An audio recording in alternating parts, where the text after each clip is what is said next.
Les flocons d'avoine sont vraiment revenus à la mode ces dernières années, que ce soit dans le milieu de la musculation, dans le bien-être, etc.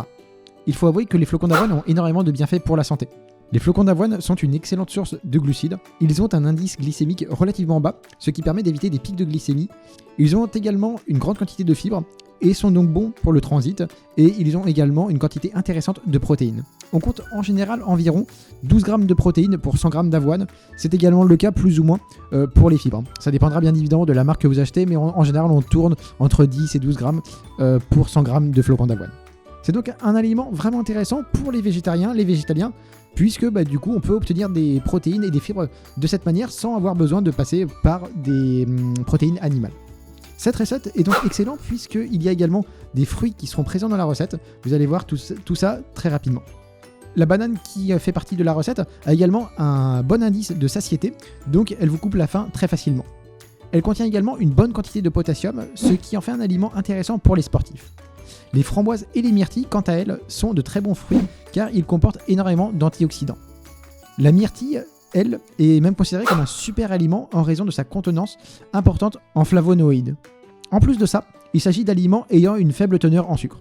Nous pouvons également avoir des fruits secs. Ici, en l'occurrence, j'en mettrai pas dans la recette, mais j'ai très souvent fait cette recette avec des amandes ou des noisettes.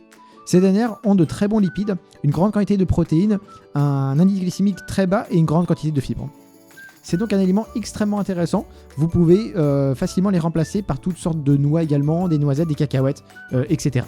Et enfin pour la recette, j'utilise du lait végétal car je ne supporte personnellement pas le lactose. Mais vous pouvez très bien utiliser la recette avec du lait classique, donc du lait entier ou demi-écrémé, ou bien par exemple d'autres laits végétaux comme le lait d'amande, le lait de soja, le lait d'avoine, etc. Vous pouvez également vous-même faire votre propre lait végétal.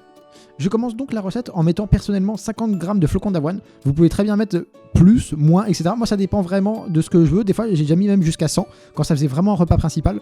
Mais en général je tourne à peu près à 50 grammes de flocons d'avoine. J'ajoute ensuite 200 ml de lait végétal. Donc moi c'est du lait de noisette en l'occurrence.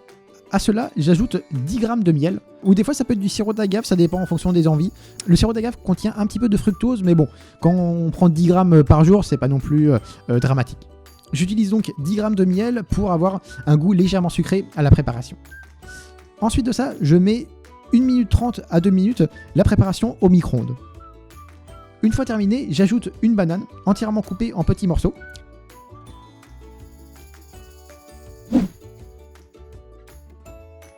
J'ajoute également à peu près 30-40 grammes de framboises ainsi que la même quantité de myrtilles.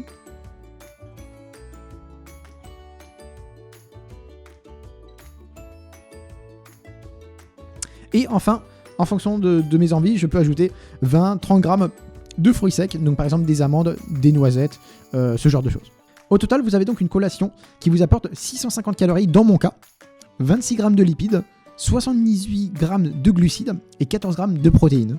Niveau sucre, on est ici à 36 grammes.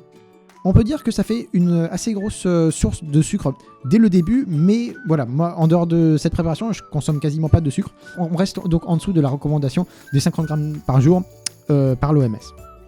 En fin de compte, vous avez là une collation qui apporte énormément de bons nutriments pour la santé. En raison de la quantité de fibres que vous aurez ici, ainsi que de l'indice glycémique, vous n'aurez pas faim durant les prochaines heures à venir. Et finit également l'énergie qui dure 1 heure pour ensuite rester fatigué le reste du temps. C'est donc vraiment intéressant comme recette. C'est une recette que je fais depuis pas mal de temps.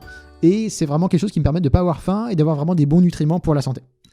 Voilà, j'espère que la vidéo vous aura plu. Si c'est le cas, n'hésitez pas à donner un petit like, ça fait toujours plaisir. Et puis moi, je vous dis à bientôt. Salut!